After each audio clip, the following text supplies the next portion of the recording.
nje lichumi lemzuzu nesithandathu kuphela ngemva ka-10 o'clock 16 past 10 awa lesibili lomthonjeni womrhatsho ikwekwezi FM. Ngelesibili nje leli awa ngelabomma, lotshani ladies, lotshani bodade, lotshani mathuthumbo wephasi. Leli vele awa ngelenu bawukuzwa kwelenu ihlangothi njengombana siphehlebelako nje. Ngifuna ukukhuluma nawe umuntu wengubo. Ngenzeka ukuthi umuntu wengubo okhulele ekhabo omkhulu.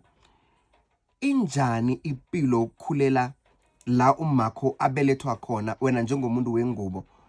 Ngiziphi intshijilo ozaziko oqalene nazo ekukhuleni kwakho ukhulela ekheno omkhulu? Ngibe godu ngifuna ukuzwa ihlangothi likamma, umntwana okhulela khonapha ekhaya, umntwana ukhulela lapha kuwemma, akahlali kubo baba lapha khona baba kavela khona. Ngiziphi intshijilo ohlangabezana nazo njengombelethi okhulisa umntwana okhulela la ekhabo omkhulu lapha? Ngenzeka unguye vele unina lomntwana lo, ngenzeka ungumani namkha nguhulu lomntwana lo okhulela lapha ekhabo omkhulu. Ngenzeka msiko esinye isikhathi mhlawumnye uzimu amthathe unina lomntwana lo bese kubangini ke nisala nomsebenzi wokuthi nimkhulise. Uyazazi inqabo, uyazazi intshijilo eniqalene nazo. Ngenzeka umkamalume okhulise umntwana loyo, umntwana okhulela ekhabo omkhulu kuyini okwaziko wena eniqalene nakho okuzintshijilo nemraro enihlangabezene nazo.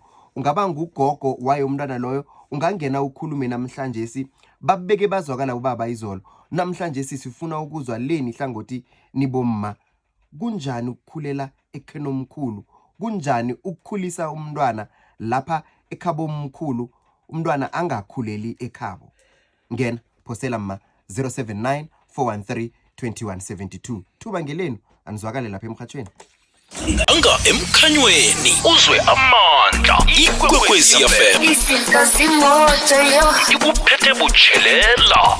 Kukhanya ba.